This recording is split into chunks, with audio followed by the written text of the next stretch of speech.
Hey everyone, it's BDC. Thanks for checking out this video on my channel. I'm doing a video today on some items that I've got listed up on the workshop for Empyrion, and they're part of the defensive tower and platform BAs and collection. And these guys that I have spawned here are the artillery-based ones that focus on primarily the artillery turret as the main defensive gun, I guess, if you will. Let's see, checking out these three. The first one is the Artillery Tower Mark 1. Yeah, Artillery Tower BA Mark 1, BA for base. And this guy has a single artillery turret on it. It's got a bunch of sentry turrets and a couple of cannon turrets. So it's fairly cheaper to make. I think all these, however, are level 20 requirement. Yeah. The second one's the Artillery Tower BA Mark 2, and this guy uses 2 artillery turrets and 4 cannon turrets and several more sentry turrets. The third one is the Artillery Platform Mark 1. I call this the Tankbuster. I just spawned this in. I didn't level out the ground to show you the edge of this or anything like that. But this guy, I built it specifically to be a Tankbuster at a or provide defense against tanks rather at a large base, what have you. So the idea behind doing this one differently than the other two, and why you wouldn't want to use the other two for this specific job, is the placement of the artillery cannons.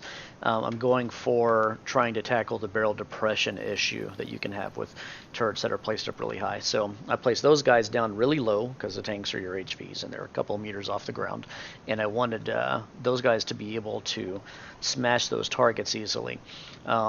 Alongside the turrets that we have alongside these artillery turrets are these flak turrets, and basically they'll aid in shooting I guess they're explosive rounds or whatever they are exactly. I'm not sure.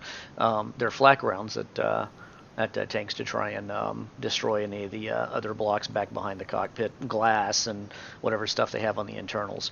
The other stuff that we've got on here are sentry turrets, and those are meant to be anti-personnel, guys on foot or critters if you have them configured for killing predators or whatever. And all three of these guys are powered by solar, with the Tankbuster platform being over-designed for it, and they've been upgraded rather recently to have double the solar capacitance of what they originally had, and they all use, at least off the top of my head, they should all be using the ammo containers, so they can each hold quite a bit of volume in here. I don't have the numbers off the top of my head, but I did play test all of these and pretty much wore them out. So they can hold a sufficient amount of ammo to stay up and be an extremely low maintenance type thing for quite a while. The idea behind these is pure base defense. If you build like I do, and where I typically build on a survival setup with a bunker base of some kind, and then I'll have larger other platform bases around it, or capital vessel or SV pads, and I take up a lot of square footage basically, and I take up a lot of acres. So I like to put these types of towers or some of the other towers I've got in the same collection around the base. So these guys are designed to be, you plop down on the ground, you place them down however far you want. The Tankbuster platform, you level off with the solar panels.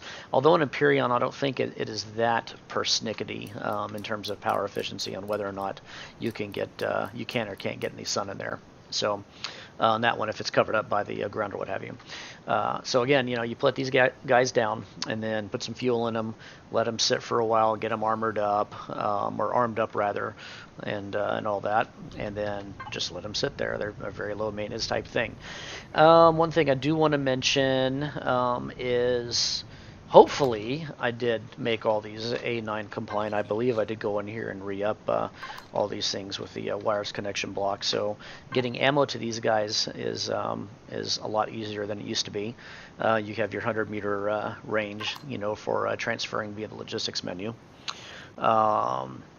So it should be easy to get these things going. I would recommend when spawning these things in, leave the power off on them. Give yourself a day or two of of game days to let the solar panels soak in and get some battery power in them before kicking all the turrets and everything on. Just so it has a better chance of being able to run on solar depending upon where you build it, the angle that you place these bases at, and then the arc of the sun relative to the panels type thing, because all that has a play into how efficient it's going to be. Let's see, one thing I was going to show is on all three of these guys I have, like in the case of the Tankbuster platform here, I've got artillery turrets, flight turrets, and sentry turrets on separate groups, so they can be shut on and off depending upon what your needs are. If you don't want to run the sentry turrets because you don't have critters to kill, if you're on an ice moon and there's no critters and you just want to save the power, then that'll shave off 50 or 75 kilowatts or power units, whatever you want to call it now. So that saves on power. Same for the other guys over here, artillery turrets, cannon turrets, sentry turrets on that one, and presumably I've got the same thing over here. Yeah. So you can shut those things off and save good chunks of power with it if you'd like. Anywho, I think that's it. I want to say all these things are built at level 20, and they all have a varying amount of build requirements, with the Tankbuster being the major one. It's going to take more. One thing I forgot to mention is all three of these are built out of 100% armored concrete. I want these things to be sturdy and take some hits, so if somebody's going to attack these, they're going to get their nose bloodied before they're able to take it down and get to the core. I want these things to be able to take some punches and dish a lot of hate out if need be. Otherwise, they wouldn't be good defensive towers and platforms. So, anywho, I hope you guys enjoyed this video. I hope it was informative. I will be providing the links to these three as well as the collection in the video description. So if you would, please click that like button and subscribe to the channel. I'll be providing more Empyrion content most days of the week. So I appreciate it. Thank you very much for your time and have a good one.